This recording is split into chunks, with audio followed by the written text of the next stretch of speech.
I'm Angie. And I'm Jamie. I bet you're wondering why we are dressed like superheroes. Yeah, I'm wondering. Why? It's because therapists truly are superheroes. His idea was spandex. I'm looking at you, Angie. Okay, yes, and I don't necessarily have the body for it, but that doesn't matter because your self-worth is not wrapped up in what society says. Welcome to the Shrink Show. Get on my back.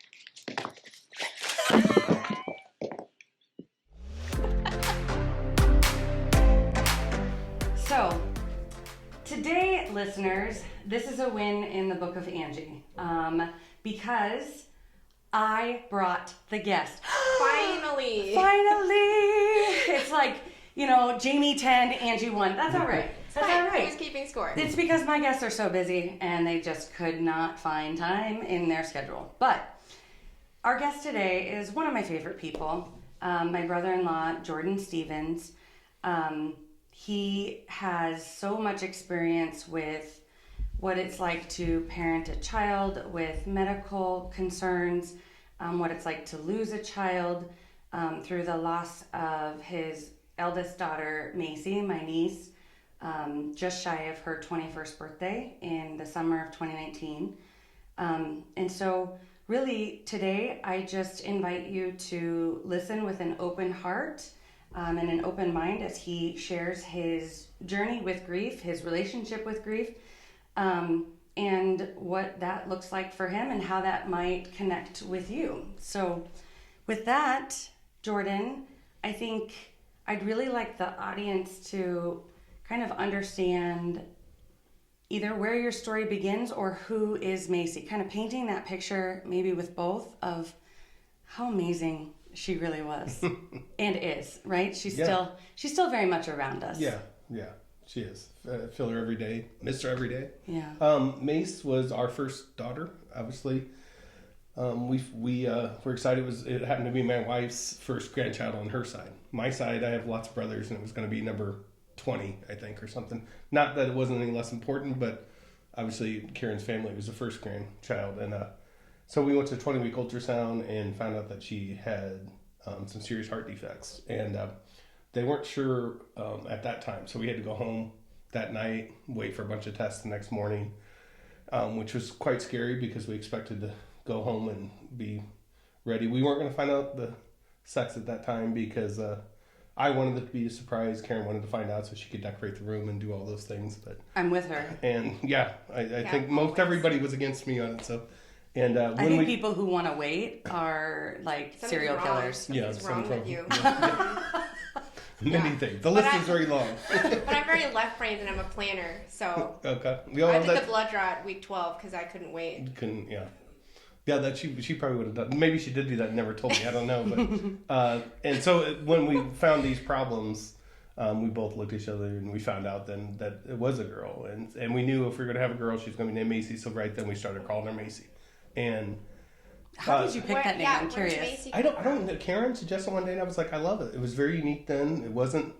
I don't think we knew a Macy. I don't even know where. Probably the department store she liked the name or the ring of it. I have no idea at the time. I was like, I like that, and that was the one we agreed on. The other two daughters, we went back and forth on, when that time came. But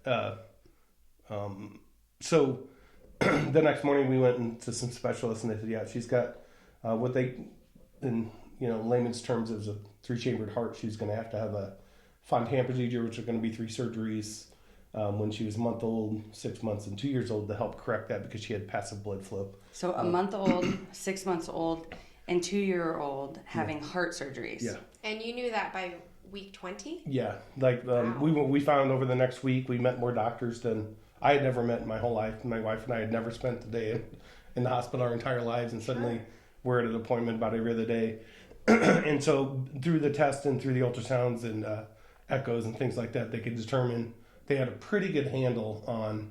They didn't know how quickly she was going to have that first surgery, but they knew she would have to have it. So initially went to the hospital, it's a big room full of doctors and everything like that, and Karen's first birth, and it was like there's a lot of people in this room because they just weren't sure. Yeah. And it was a regular her vulva to everybody. Yeah, exactly. Who doesn't? Right. And so it was reasonably they induced her, and it was a reasonably uneventful birth, as of typical as possible, with the exception of all the people in the room. They took her, and she was a blue baby. When she came out, you could tell right away her lips and fingernails were more blue, and but they thought she's doing fairly good on her own. And I'll never forget, because they're like, all right, you guys can go home for a month and we'll see you. And you're like, what the hell? And we're like, wait a minute, no, can we just stay here and we'll take turns, we'll spend the night here. And we were scared to death. I remember sleeping on the floor of her room when we went home. Yeah. Because we were just like taking turns and always checking on her, because you just didn't know. It was terrible. And everything did go okay. And so she did have her first surgery about a month, and it went fine. Her second surgery, she got RSV right before, and so it was terrible. She was she got quarantined. It was really bad. And I was working that time for a company, and I was in Lincoln on a project, and I told my boss, my daughter's recovering from surgery. He goes, you gotta, you missed too much time. You gotta do this. And I'll never forget thinking, you know what? I don't ever want to be in this position again. And probably 3 months later, started my own business, started contracting. It's like, I just don't want to be told what to do when I can't be with her. But also, we needed the insurance. We needed the economic side of it was important. And so... Right, because you had all these medical bills. Yeah, absolutely. Looming over your head. And we didn't have a lot of money. I remember the night that we... that evening when we found out about that, we sat in the car and cried. The parking lot. I'm going to try not to get emotional, but on the way home, I stopped at the Best Buy, and she's like, what are you doing? And I was like, I'll be right back. And I ran into the Best Buy, and I go in there, and I find the best video camera they have at the time. And I go and use the credit card, and I'm hoping to God it goes through, because I know it's really close to the credit limit. Yeah. It does go through. So I come back, and I sit in the back seat. I get in the car, and I start to back out, and she kind of looks in the back seat, and she's like, what's that? And I said, I just bought a video camera. And she's like, for what? And I go, I just want to tape all these doctors' interviews. Someday she can look back and see them. And she's like, okay. And so it was just from then on, almost every doctor interview, we'd go in and film. The doctors, most of them were pretty good, or they just wouldn't ask anything. It'd be like, who's this weird guy? Videotaping everything. And it's like the giant videotape that's like the size it wasn't quite that big, but it was big. It wasn't like that. Zoom. It would have been better if it was a big one, like I'm bumping into people, and that would have been like a briefcase. Yeah, exactly. Yeah. That would have been great. Okay. But it's like in a wagon. Yeah. Right. And so that. But almost just documenting your experience. Yeah, and it was. I think some of it was definitely therapy for me, but I think it was. I thought in the long run, I've always loved movies. I love documentaries. Those are my things. And visually, I thought, in case we forget something we say, or we could go back and watch it and be like, okay, I don't remember what he said or what he's. But then as we did it more and more, I was like, someday these are going to be tapes, and I'm gonna, Macy, if you ever want to watch these, and I'm sure, I remember later when she did get older, she was a little curious, but she didn't want to sit around and listen to some doctor drone on about all these defects. But then she'd look back, oh my gosh, look how young that doctor was at that time, or occasionally like that. But so then the third surgery went pretty good, and she did really well. And then in 2003 she was. So she was born in what year? She was born in 98. Okay. And then 2001. She went into heart failure. They sent her to St. Louis. They weren't doing pediatric transplants here in Omaha at that time, and they had a relationship with St. Louis Hospital, Children's down there. So we went down there, and they did some drug therapy, and she got better. And they said, well, it's kind of up to you guys. We can list her, or you guys can go home for a while, and try the drug therapy, see how it works. And so we were like, well, let's go home. We'll prepare ourselves more. We knew and we hoped in the long run, as time went on, medications would get better, the techniques would get better. Maybe by then Omaha would be doing it, and we wouldn't have to relocate, temporarily or whatever. And so she did good until 2008, right around her 10th birthday. Karen was out of town. I was watching Mace, and Karen came home and said, Mace doesn't look right. She looks swollen. And I had been with her every day. Karen hadn't seen her for a week, and she just, that being gone and seeing her suddenly. It makes such a big difference. It was. She saw it. Yeah, she saw that difference, and it happened gradually for me, so I didn't notice it. And so took her in again. She was in heart failure when St. Louis tried the drug therapy, Worked for a day or two, and then she got sick, and they're like, we got to list her. And so we listed her, and we waited 4 months in St. Louis. And listing her means listing her on the organ donor to get a heart. Yep. And how do they determine? How does that work? Like, how do they determine if there's other people? Like, who priority, I suppose. Yeah. And a lot of it was regionally. Now it's gotten better because they can transplant the organs. They can prolong before the actual transplant. Before then, it was like, okay, we were in St. Louis. Regionally, it was like, okay, the radius was kind of, okay, you got to be able to procure the organ. You have to be able to transplant. You have to fly it to get to where you're going, things like that. So geographically, you were somewhat limited at that time. But it was blood type, body size. There was a lot of different measurements on that list. And then also the longer you were listed, those days accumulated to move you up the list and things like that. We did get about 2 months in, we got a call that they had a donor. We went to the hospital. She was prepped. We were ready to go. Karen was aboarding the flight in Omaha to come down. And I happened to be down there. And they, right up to the point where they're ready to go, but they're like, no, we've decided to decline the heart because it just wasn't, they didn't feel like it had met their metrics. There wasn't enough between the blood, the size. And so we kind of had our trial run and go You're back. like, oh, dear like, Jesus. So I called Karen, and she's like, how was okay. Macy throughout all of this? She's 10, so she's bigger. She knows absolutely, what's and going on, but she's still a child. Yes. I distinctly remember her friends were coming that weekend to come visit, and so she was like, and as soon as they said they decided not, she was like, I mean, in the hospital, like, yes, I get to hang out with my friends this weekend, and maybe we can go to the Cardinals game. And so, she just wanted to see her friend. She hadn't seen her for 2 months. They made a special trip to come see her. It looked like that wasn't going to happen. And oh my gosh, is that the video with her at airport? Oh, that was her returning? No, that was when that's when they came down and visited her. Yeah. I loved that video. Like, these girls are running towards her. She's running towards them. It's like the most beautiful little reunion. Crying, they're all crying and just holding her, and it gives me goosebumps because it was a beautiful video. Very genuine. It was like, oh my gosh. Even Karen and I were like, oh my god. People that know me were like, why are these girls crying? It was like, but it was neat. And so she got transplanted. She came back and did well. I mean, suddenly she could go skiing with us. We used to ski all the time, and she could never go. And she was always heartbroken. When am I going to go skiing? So heartbroken. Yeah. No pun intended. Yeah. And she really wanted to go. And so that was one of the first things we did. We went skiing. And she took it right up, just skied down the mountain. We're like, oh my gosh, this is great.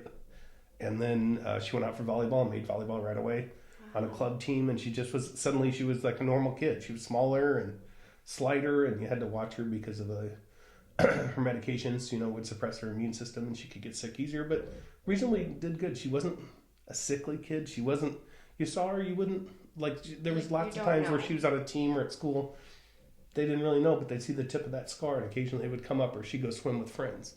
And parents would suddenly see it, and they'd be like, oh, and then we'd have this conversation. They're like, oh my gosh, we had no idea. And that's the way she wanted it to be. She didn't want that to be her identity. And she knew what she'd been through, but she didn't like to talk about it. And then right around her 15th birthday, we had sent letters to the donor family over Christmas to thank them for that, and we hope someday to meet them. And so Mace was 10, so right around her 15th birthday, 14th or 15th birthday, I get a voicemail on my phone, and it's from Miss Deborah from Gulfport, Mississippi, and she's Cameron King's mom. And Macy has Cameron's heart, and they are doing a celebration of life, which would have been his 16th birthday in Gulfport, and they would love for us to come down.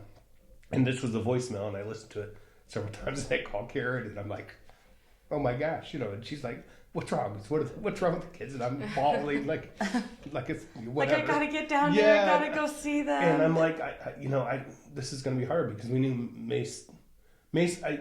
From early on, Mace felt guilty. I think Macy's decision at 10 or 12, when it did come up, is she was convinced that Cameron had to die for her to live, instead of even us trying to frame it as like Cameron happened to pass away. He was generous enough to live on through other people through donation. And we had a hard time with that because to her, he died for me. She had that survivor's guilt. Yeah, and it was very difficult for her. And it was something I didn't get a handle on that till later. She I didn't didn't really talk understand about that. it much. No, she until didn't. later. She didn't talk at all about it. She didn't like to talk. It came up. We went and spoke a lot. At least I did. I felt like after that happened, I felt like not an obligation, but I felt like it was a calling to talk about it. And you can survive this, and you can go through this, and you can still, look how good she's doing now. And she was always a little bit. She didn't discourage me, but she wasn't.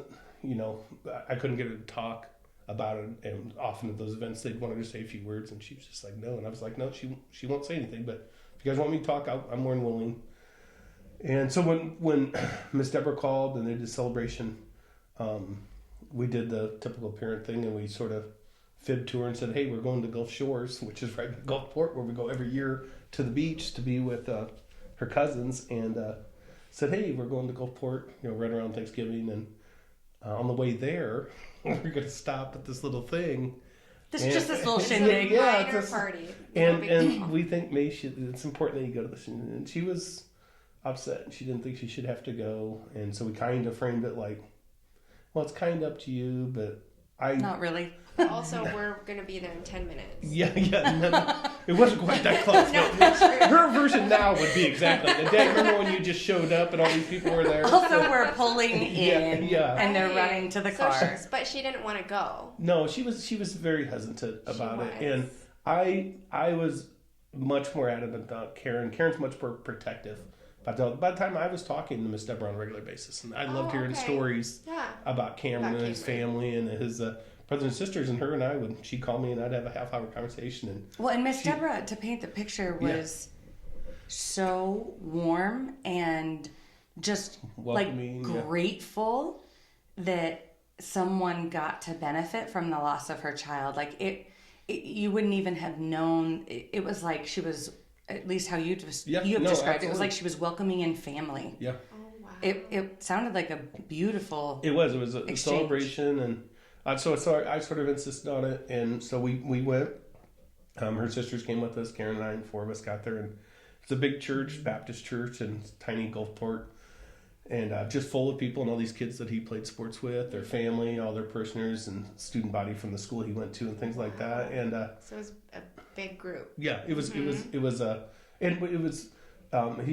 Cameron happens to be African American, and on the way down there, we pull into the parking lot. And Macy's kind of looking around, and she's like, "Dad, is Cameron black?" And I go, Yeah. yeah. And she goes, "That's pretty cool." And I was like, "Yeah, it is pretty cool." It's like, and she just took it in stride and went, and she sat there and she was a little uncomfortable, obviously, but then she saw it was a celebration. She thought it was going to be sad. She thought everybody was going to be crying and everybody was going to be, and it wasn't. It was just true celebration. They were just so happy.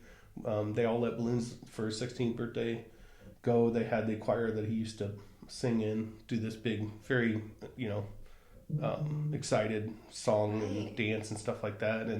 And then there was a couple other donors that had received stuff from Cameron there. So there was three of them there. And so they asked the three of them to come up front, which we didn't know was going to happen. I was like, and of course Mace was a trooper and Shit. didn't have this big fight with me. Went And with it.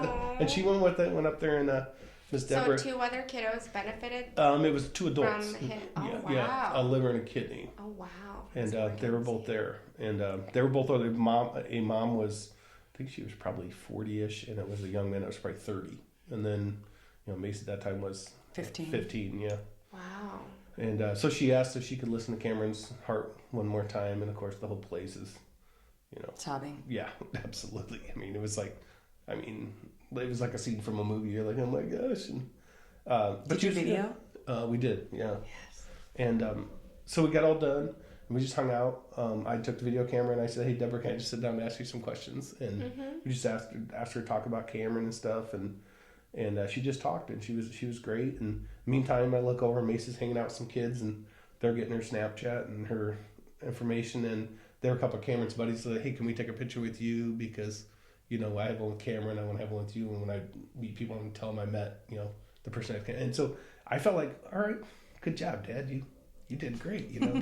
This was going to work out fabulous. I'm going to hear about this 50 years from now, how good a thing Dad did, and it's kind of patting myself on the back. And so it went reasonably well. We left, and I asked her about it a little bit, and she still was reluctant. She was like, "Yeah, it was better than I thought it was going to be, but let's get to the beach and move on." And I didn't press it. And so later in life, as she got older, in particular, when she went away to college, I felt like that thing affected her more than I anticipated, and in a way I didn't anticipate. And I guess I regret it because I know it affected her. It was a lot to put on her at 15. It should have been her choice. And I truly thought I was doing something that would help her.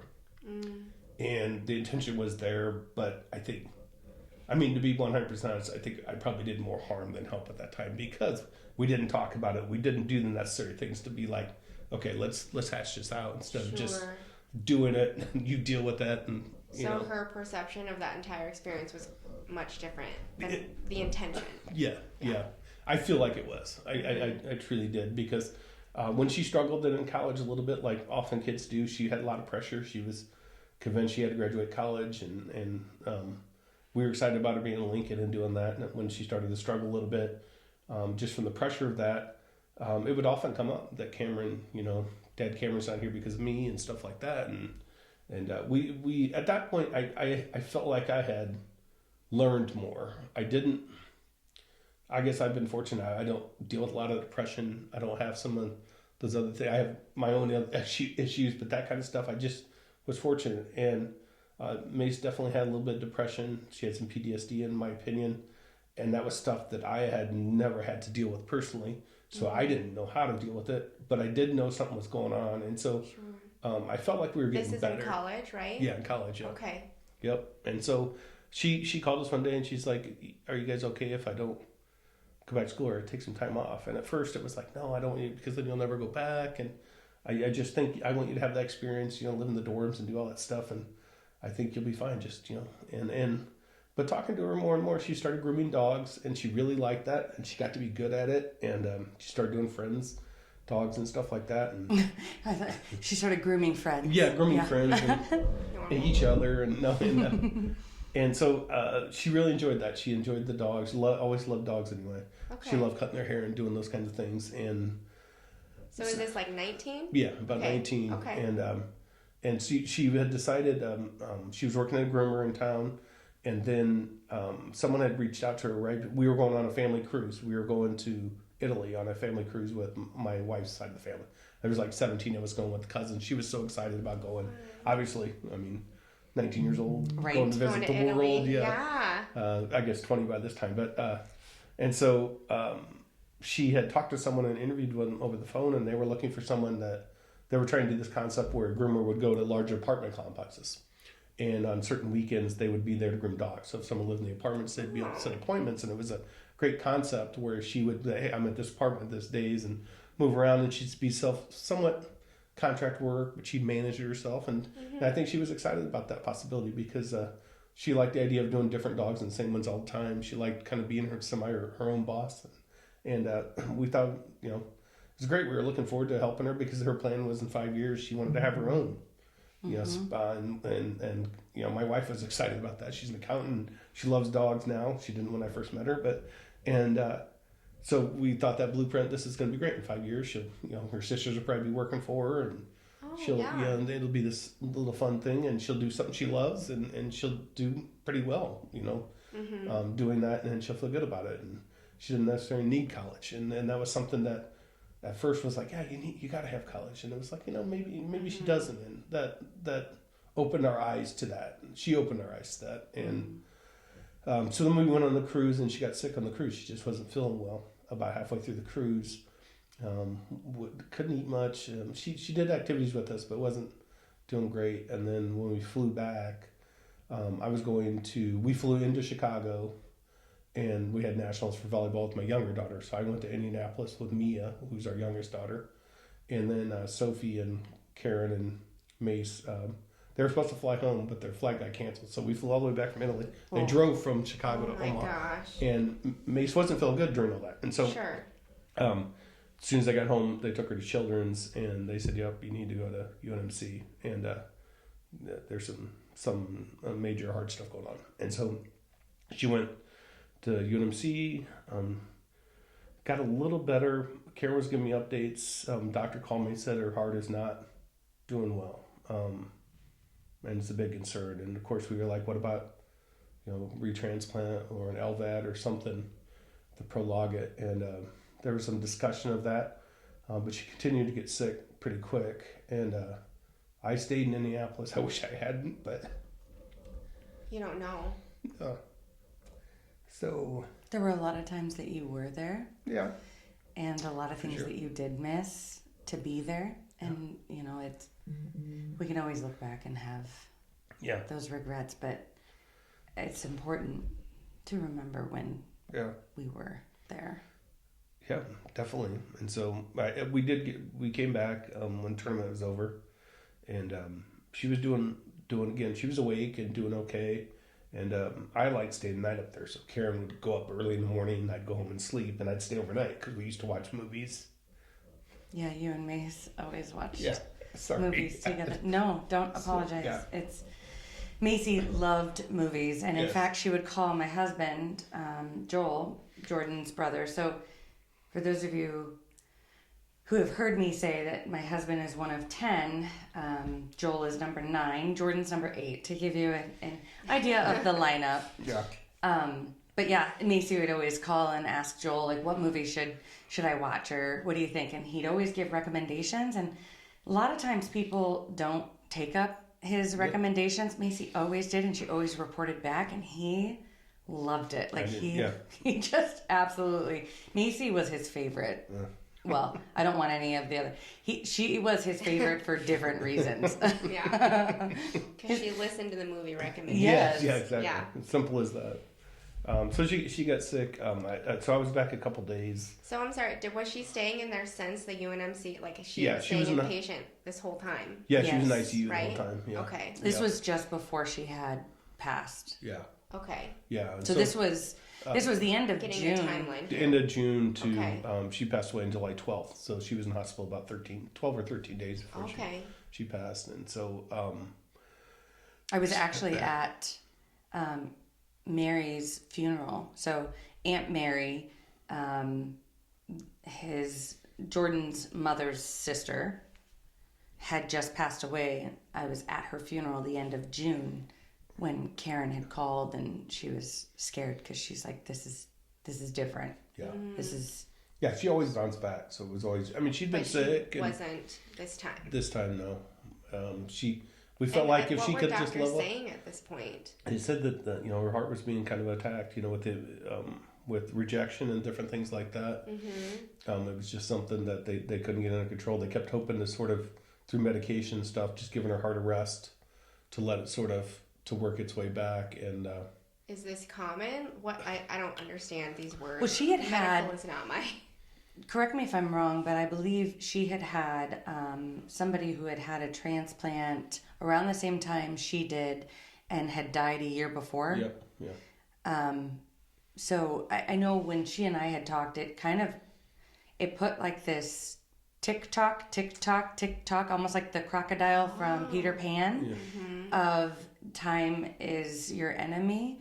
And so I think sometimes her head would get stuck with those, how do I make these plans? How do I move forward when there's that tick-tock, tick-tock, right? In the back of Although, her I head. mean, the reality is at any point, any one of us Oh yeah. could go, but there isn't that looming Right.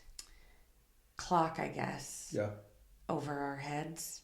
Yeah. Yeah. I mean, and I think that right around 18 and 19, we had gone to a doctor's appointment, and they were talking about who's the longest transplant survivor. How long do they typically last, and and it came up and just casual conversation with the doctors that she more than likely would probably have to have another transplant in her lifetime. And Really? she was shocked What by is that. normal? What did they say? Average is about 10 to 12 years. Oh, okay.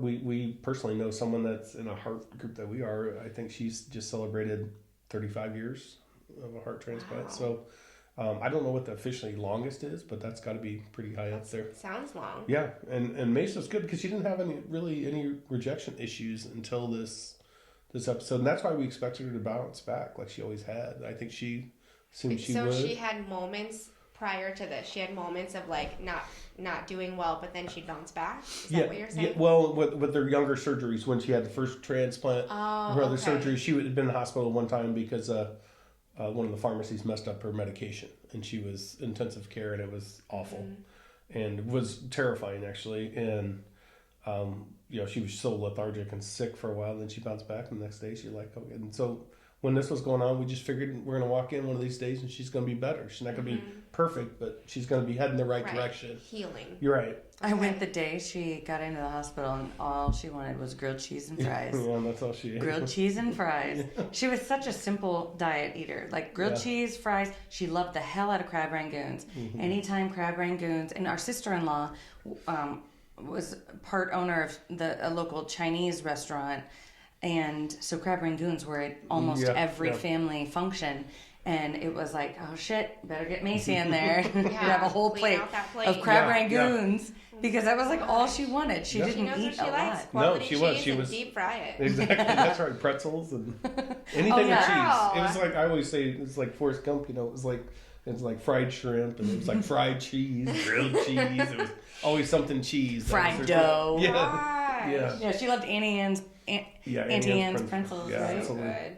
She has good taste. Yeah. Yeah. I mean, I'm not mad about it. And she was skinny, so I don't know how she did it. She was so tiny. I think because that's all she ate, and she didn't indulge in anything else. No, she really didn't. She didn't really have sweet tooth either. Yeah. She knows what she likes. She does. Girl. Yeah, absolutely. Okay. So. So she the 12th. Well, I want to say around the 6th of July, they put her on an event because she was struggling, and they thought, okay, let's put her on a ventilator. That night, my sister-in-law was in town, and she came up about 5 in the morning, 5:30 in the morning, something like that. And I'd been pretty much all night with Mace because she just was restless, couldn't sleep, and I was so exhausted. I mean, I was even a little irritated. I was like, come on, Mace, let's just go to bed, honey. Let's put a movie on. Let's do this. And I know I was irritated and exhausted, and Kath came up, and so when I went to leave, I knew I'd been a little sharp with her, and I was like, Mason, I'm so sorry, honey. I'm really tired. I'm going to go get some rest. I'll be back. And she goes, that's all right, Dad. I still love you. And that's the last thing she ever said to me. Because they put her on a bed. And then it was about 5 days later. And then it just kept it wouldn't get better. And it kept getting worse. And by then it was like, a committee had come. And they didn't think there was enough time to relist her to get a donor. That too much damage had been done with what was going on. And so when we finally, on the 12th, the morning of the 12th, really early in the morning, the doctor woke me up and said, you need to call family. And so we had all family come out, and we were all there with her. But it was terrible. It was hard. It was terrible and beautiful. And it was. You got to say goodbye, but it was so hard. Knowing how big your guys' family was. It was a full room. You probably needed extra room. Yeah. I bet. Yeah, we were all kind of packed in there. We were. And then packed in the waiting room. And and this was the day after Amy had died. Beckett's mom, Joel's first wife. And so it was like, I mean, I remember that week. Amy died on a Thursday, Macy on Friday. And I had worked on both of their funeral videos. And so I worked on one of them Saturday and one of them Sunday. And then I believe Macy's wake was Monday and Amy's was Tuesday. And Macy's funeral was Wednesday and Amy's was Thursday. It was like this whole week. And Amy's was very sudden. No one had a clue. No one had. I mean, it was a complete... that was a complete shock. I know. I remember, and I was pregnant with Iris. I was like, 4 weeks pregnant with Iris, and we had told Beckett we weren't going to tell anybody, but we told him like just before Macy and Amy's funeral, and his reaction was, wow. This has been a roller coaster of a week. And we're like, poor kid. Yeah, and because he was really excited about the sibling, but it was really intense for our family. For sure. Well, and just for anyone who's ever gone through a funeral and just that process, regardless of how close you are to that person, those are heavy events. Like it's a lot of emotion you're walking into, whether you go into just the wake or just the funeral or both. But obviously, you all had to go to all of them, probably participate in them. I could only imagine how like physically and mentally and emotionally just like drained you were. It's like you're Each kind of day. on autopilot in some places, and You know, because yeah. everybody was close to all of these people. Yeah. It's not like it was just someone in your in-laws family or like, oh, their family. well, and Or honestly, someone older. I mean, I don't know. Yeah. I mean, someone in their 80s that lived a fairly good life. It was like a young person and a very sudden, Yeah, 40s. sudden emergency, right? Yeah, absolutely. yeah, and the Stevens family, I mean, you guys had not been met with a lot of grief, and it was the hardest hit was the loss of Darren, their brother, in August of 2017. Okay. And prior to that, I mean, I had been around since 2010, and other than grandparents, I don't think there was a major. Uncles. Well, when did Ed pass away? Oh, Ed had passed away. You're right. Yeah, and that was a close uncle. That was one we all grew up with, and You're right. that was it was like we're very fortunate, and fortunate family members and things like that. But not to have that. We knew it was coming because obviously the older people, but we didn't expect Mason, Amy certainly surprised us, by any means. So with that, the loss of your brother in 2017, and then, Yeah, what year is this? This was 2019. Okay, Macy's 2017, 2019, yeah. 2019. Okay. So then 2 years later, the loss of, your aunt, which Mary, to paint a little bit of a picture, is kind of developmentally delayed, and she just was a staple at every family event, and she'd always have her notebook and tell you when everybody's birthday was. Yes, yeah. And Sounds great. yeah, I like that. she I love people she like that. just knew all the facts, She and did. yeah, she was a character. So she had passed in June, and then Amy and Macy in July, and then 2 years later, your dad and your brother-in-law on your Within a wife's month of each side, other, yeah. and COVID. You throw COVID, just fun COVID in the mix. Yeah. Like how has this grief journey looked for you as an individual, as a partner, as a father?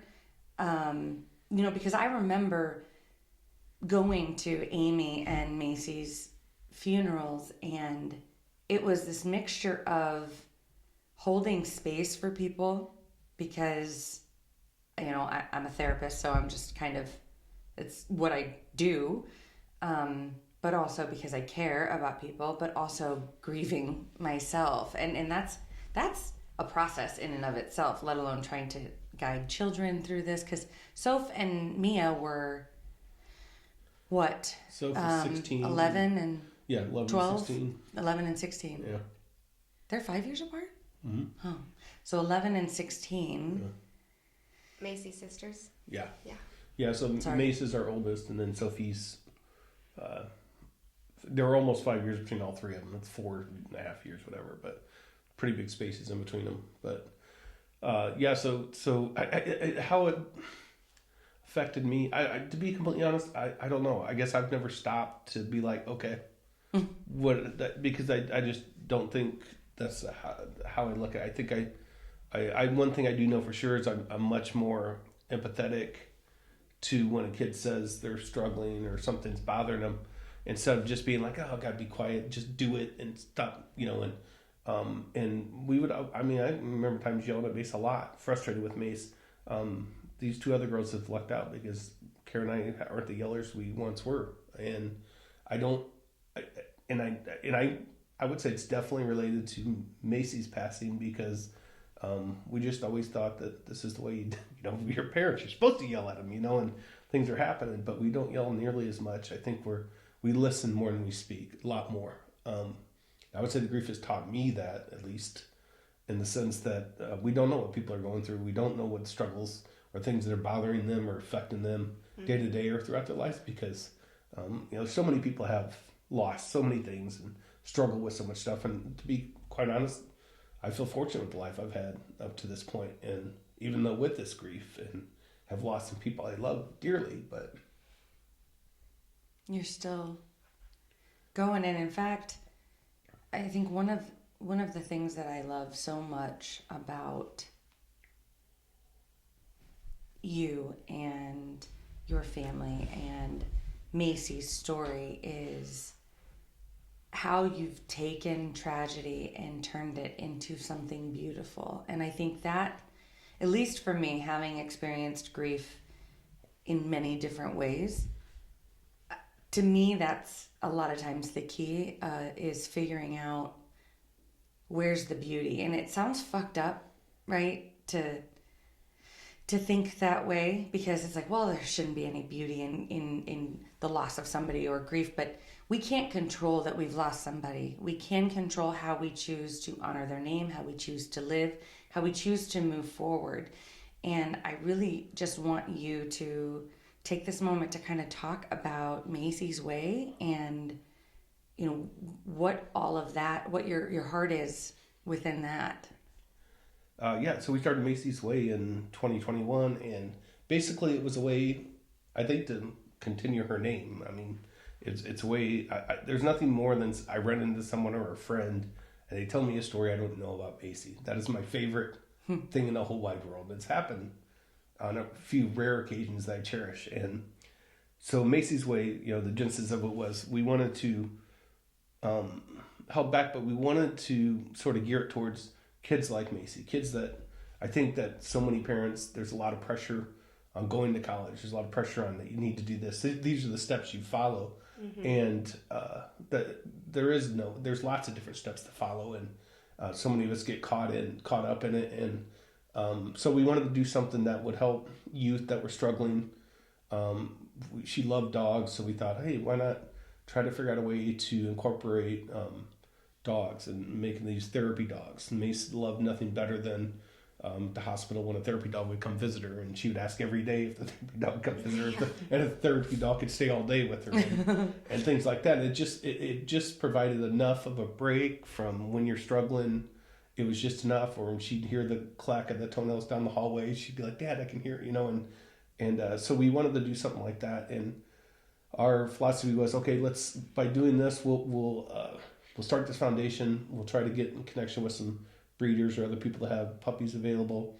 We'll have people apply through the website, and we'll try to place dogs with families that have gone through a struggle. Either they've lost a parent, a sibling, or someone that's struggling with anxiety, or just all around just had a difficult time of something. And or even medical, right? Yeah, medical and disability, and anything like that, where maybe a puppy or a dog would brighten their day and give them a little bit of a break, but also care for something and something that loves them unconditionally, and let them know that they can get through that day, and that the way we find ourselves isn't the way we always think. But we always thought Macy's Way was the way we picked, but she was on the right path in our opinion, because we felt like that was her path. It wasn't the one we picked for her. And so the puppies, so we've had a couple litters of puppies with Macy's dog, which is Lulu. It's a golden doodle, and these puppies are out there now. I think we've put out about 21 dogs now over the 2 years, and there's nothing better than I get a picture and it's like, oh my gosh, and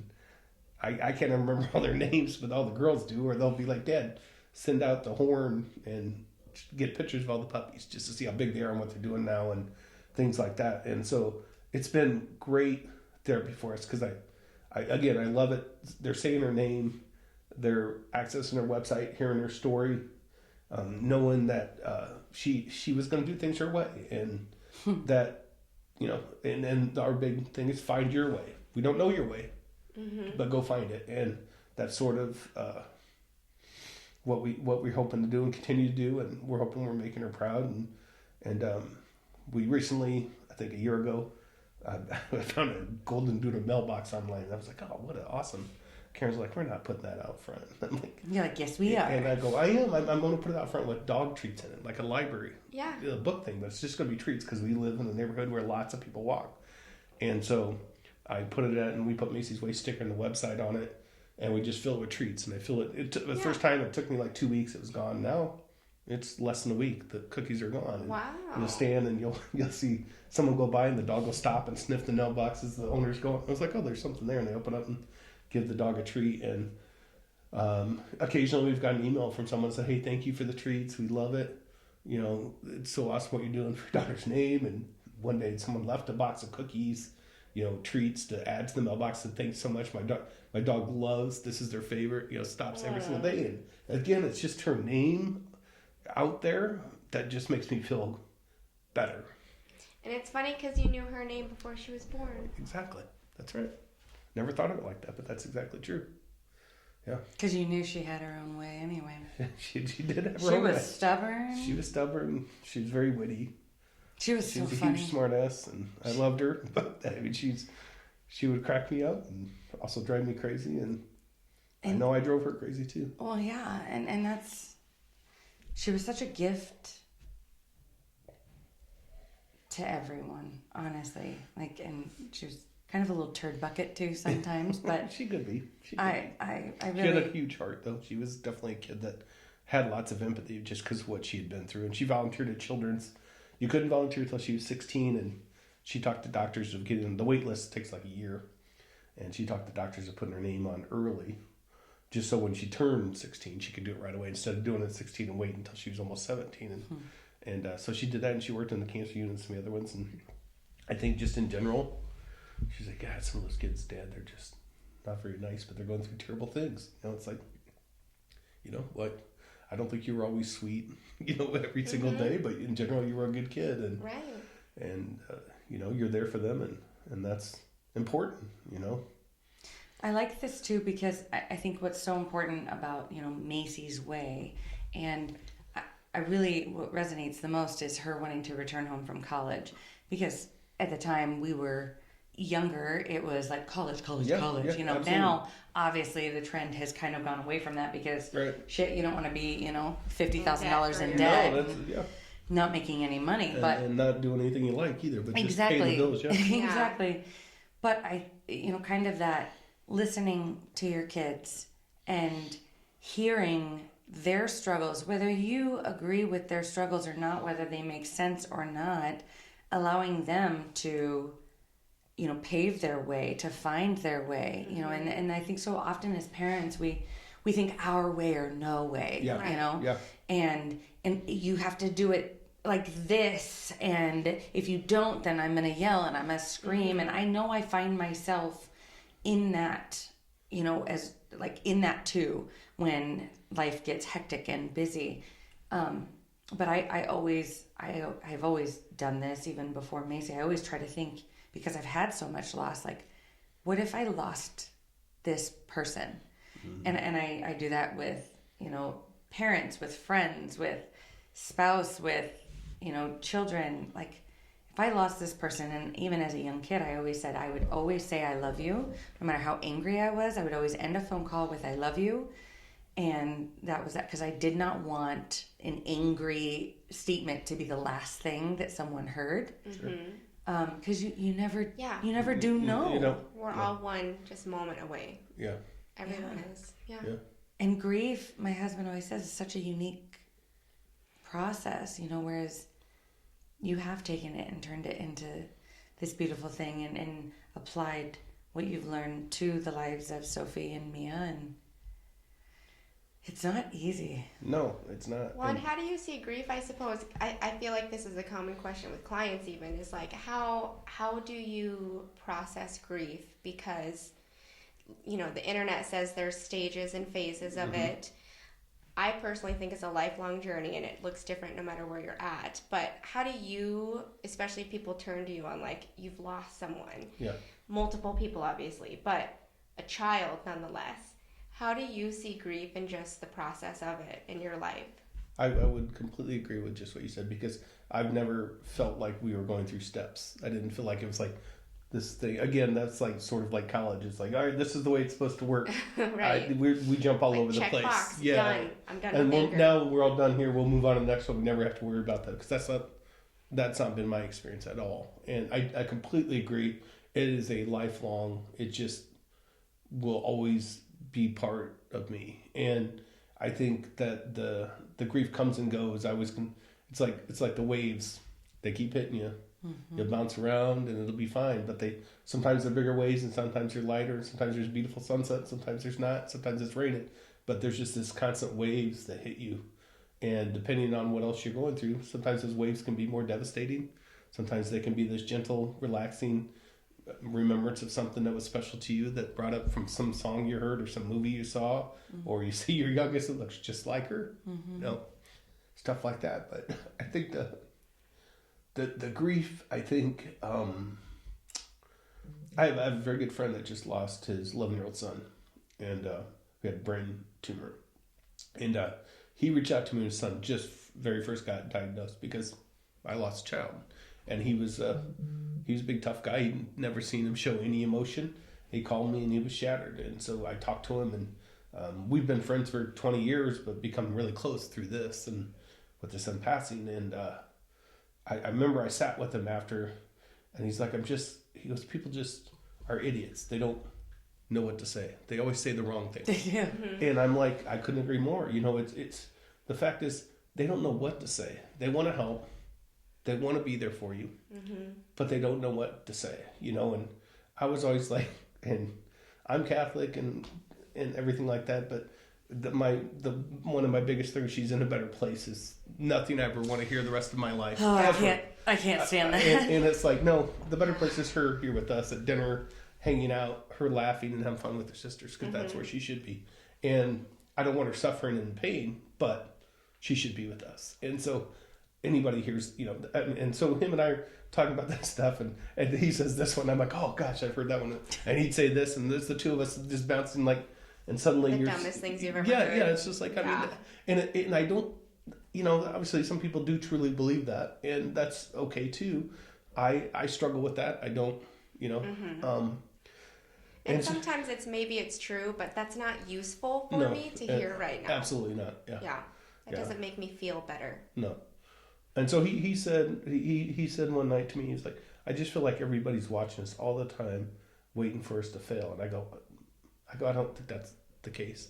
I do feel people watching you is true, because they want to see you succeed. They want to see you be okay. They want to see you take something terrible, some event, and make something good out of it. They want to see you succeed. They don't want to see you, not get up from bed, you lose your job or some terrible thing, or you don't take care of the rest of the kids in your family, because you have responsibilities. And it's devastating. It's heartbreaking. The grief just consumes you at times. But you have to figure out a way to get through that. But those people aren't rooting against you. They're not. We've run into so many people that just know us because of Macy. They've never met us, but they know our story. And they'll say kind things to us, and they'll be nice, and sometimes they'll say something that just seems strange, but it's genuine. They think, right.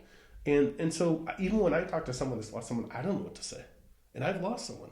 I've lost a kid, and it's terribly difficult, and it's so personal. It is absolutely, and sometimes there's nothing to say. No, there isn't. Like, there's a lot of times where, like, when I was grieving, like, sometimes I just wanted somebody to just sit next to me and watch a movie. Yeah. Somebody that I could talk to if I needed to, and if the movie made me cry, I could sob, even if it was, like, it could just break the dam, and I could sob unconditionally.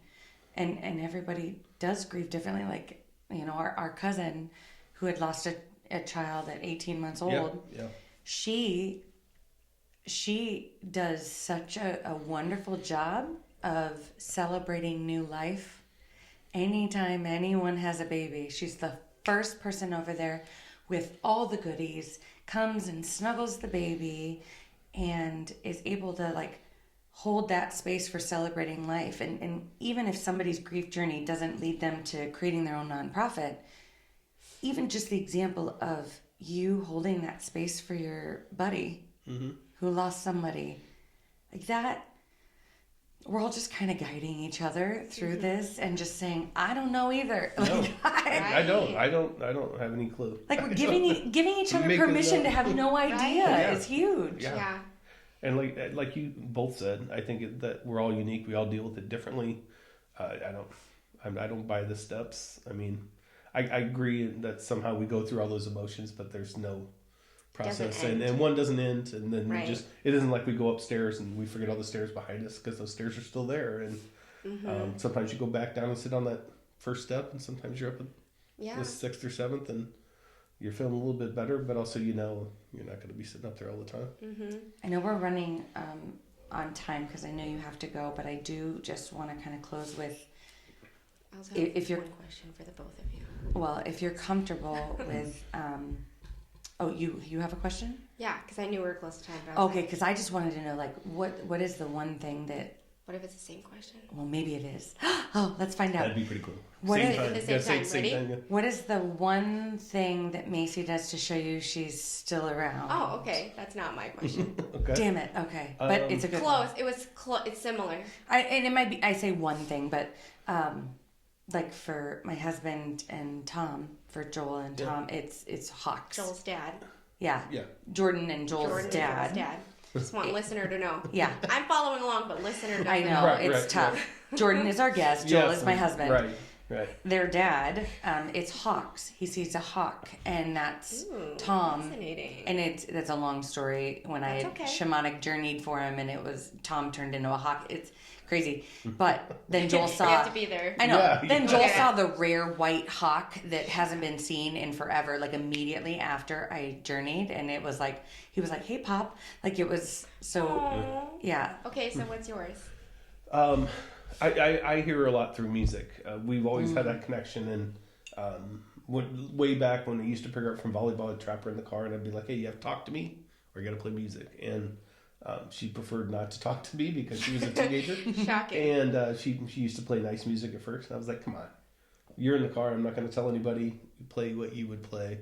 And she liked rap, so there was a lot of rap that I was like, "Oh," but I learned to listen to that because I felt like she played different music, and I felt like she was trying to tell me through this music. So sometimes I hear that music, or I'll hear a new song. I have this whole Macy's playlist on my phone, and I'll watch a movie, or I'll be in the car, and I'll do a sound hound. If I don't know who it is, I'll add to a list, and their list is I probably have 120 songs in there now that those songs all mean something.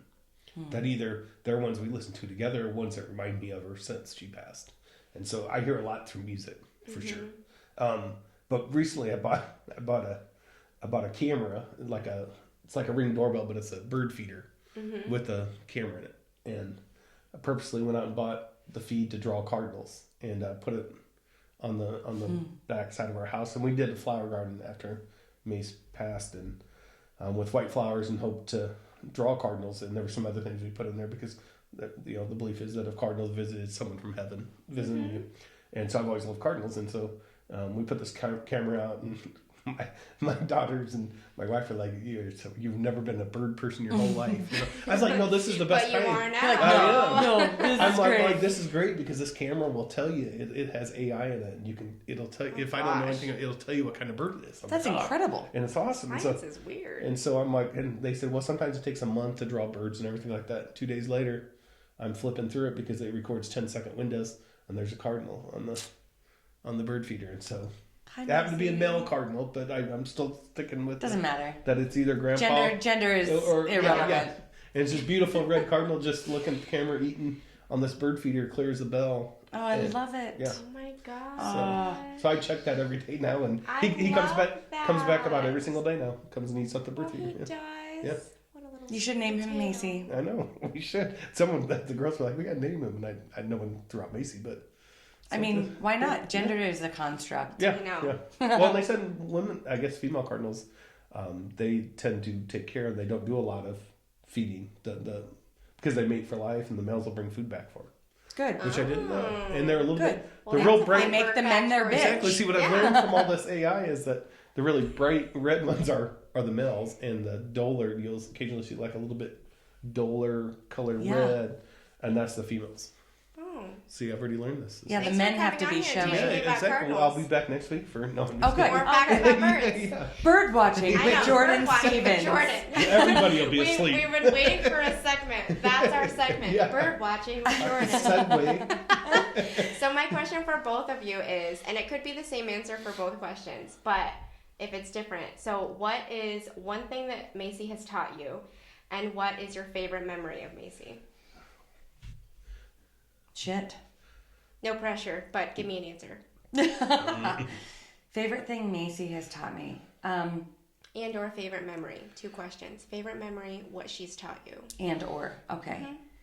It could be the same answer. It could be different. You know, I would have to say that as a lifelong learner and as a social worker and therapist who's seen a lot of trials and tribulations within mental health, she taught me how similar the medical experience can look to that mental health experience, and how through her struggles and her pain, I don't know the best way. God, I feel like you should ask me this question ahead of time so I had a better answer. You got it. You're doing great. But like in helping her towards the end of her life, like I really grew to become close to her. And I think, I don't know, I just liked sitting with her and helping her find words for the pain that she was experiencing, especially that survivor's guilt that she had, you know, and exploring with her that explanation. Because how do you explain somebody has to die for you to live, you know? And through, I mean, I'd say it was kind of near the beginning of my spiritual journey, but afterwards, like, she really impacted me because I went and saw her before I went to Arizona. And I remember that itchy feeling she had. She wanted me to rub her back because she was just uncomfortable and sore.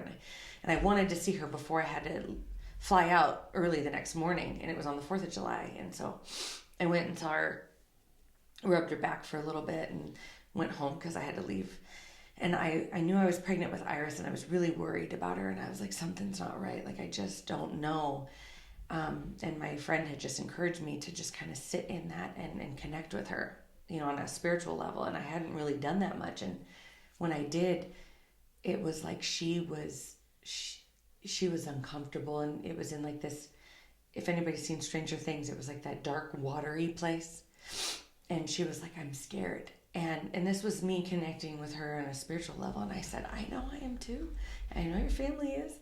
And she's like, I don't know. Like, I don't know what to do. And I'm like, you do, and you can do it. And then when we were at the hospital, with her, and they were pulling her plug, I connected with her again, and I saw her like just running and dancing through this field of flowers, and she was like free and not tortured or tormented, and I was like, see, I knew you knew what to do. And she was like, yep, and just kind of ran off. And I mean, she really gave me the gift of sending me on this shamanic journeying of exploring that other realm. And I mean, she was a stepping stone in my journey, and I would like to believe I was in hers. She was just such a beautiful person. And I'm sorry, I took way too much time. No, that's okay. That's all right. Poor Mia's just not going to get picked up from volleyball. Sorry, Mia. You're 10 of 2 other kids. I get it. That's right. I would say that she definitely taught me not to. I don't feel like I was ever like a judgy person or judgmental. She certainly gave me perspective that I should be less so if I was, and that the empathy, because we just don't know what people are struggling behind closed doors and what we're having in their life. Yeah. And I also learned that, perfectly stated, witty line can get a very good laugh. She had very good timing, and she was snarky at times, but it was very funny. And so I always think I'm funny, but I don't think I'm as funny as Mace was. And one of my best memories, I think she was 6 years old, and I told this story at her wake, and there was a little girl named Joanna on our block. And Joanna, you always feel bad with her. No one really played with her, and she was that kid that. So Mom and Karen and I sit her down, and Mace would really like you to play with Joanna. Joanna seems like a really nice kid, you know, and she's always around, but you guys don't invite her to play, or no one does, and she just invited to play, and she looked at Karen very seriously, and she looked at me, and she's like, if you guys like Joanna so much, why don't you play with her? And that was Macy. She's got a strong point. She does. I mean, It's very maybe valid. Joanna And was a Karen- bitch. Yeah. Like, yeah. And Karen and I were both like, and we're like, and I believe we just all started laughing because there was it was like, oh my gosh, that's not the right Yes, answer. you're It was right. like, that was pretty witty, you know? Yeah. That's just That a girl? yeah, it was. And that's the one I think of often. Ever sometimes I drive by my old house, I can still remember. Fuck you, Joanna. I wonder where she is now. Where Joanna is. But hopefully someone played with her at some point in time. I don't know. Obviously it wasn't Macy. But I know. She sounds fantastic. I love Thank it. you, She's yeah. so That's great. such a beautiful story, Jordan. I really appreciate No, you thank you sharing for having and me. keeping her story alive. And Yeah.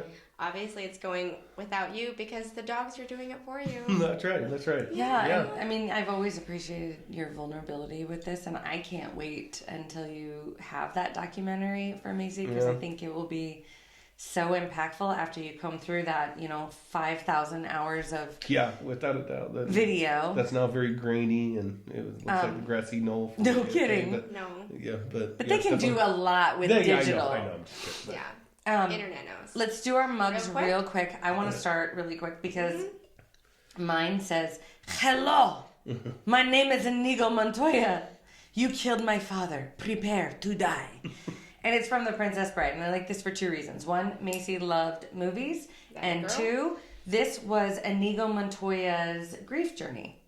What? Right or wrong, it was his grief journey and how he chose to honor the loss of his father. Nice. Beautiful. Thank you. Me next to you. Do you want me to go? Sure. I'll go. Mine is thankful. I can use this for a lot of different levels. Thankful to hear your story. Thankful for Macy's way and just the legacy in which she's brought all this unity without even people meeting her or you together. And just be thankful for the people that you have in your life. Yeah. And just like you've learned, Jordan, understand that someone else's perspective, you might not understand it or know what they're saying, but you can sit with it. You can listen to them and just say, okay, I hear you. Yeah. It's different. Absolutely. Get it, girl. And I have a New Orleans mug, which is very cool. New Orleans is special to us because my sister-in-law has lived there for 30 years. We go there at least once a year. One of Macy's favorite places was the South, anywhere in the South, preferably at the beach and Gulf Shores. But New Orleans, she had a cousin Sarah, who is my niece from my sister-in-law Kathy, and they were best friends, 6 months apart to the day, and they looked nothing more. We'd be like, girls, where do you want to go this year? Can we go to the beach? Can we go to New Orleans and visit Aunt Kathy? And that's the way the other two still are. And so when we go down there, we obviously miss Mace, but we feel like she's always with us down there for sure. And that's the brother-in-law that you had lost, right? Yeah. Kathy's husband, Chris, is the one that passed away. Gone too soon, and Chris was a great guy. Truly a brother to me, and dearly, dearly missed for sure. And he was the funny uncle. They all think he was funnier than me, but I don't know. There's still debate, yeah. Don't tell Joel. Yeah. I know. Well, I just want to say thank you to everybody who took time out of your day to listen to Macy. I feel honored, and I know Jordan feels honored. Don't forget to like, share, Like, and subscribe. We're here every Wednesday. If for no other reason, don't necessarily do it for the shrink show, though I wouldn't be mad about it. Do it for Macy and Macy's way, and spread that message of love, because ultimately that is how we make a difference in the world, is by spreading love and not hate. So the more love we can spread, the bigger influence we can have, and the more good we can do. So thank you so much. Love you so much. Bye. Thank you.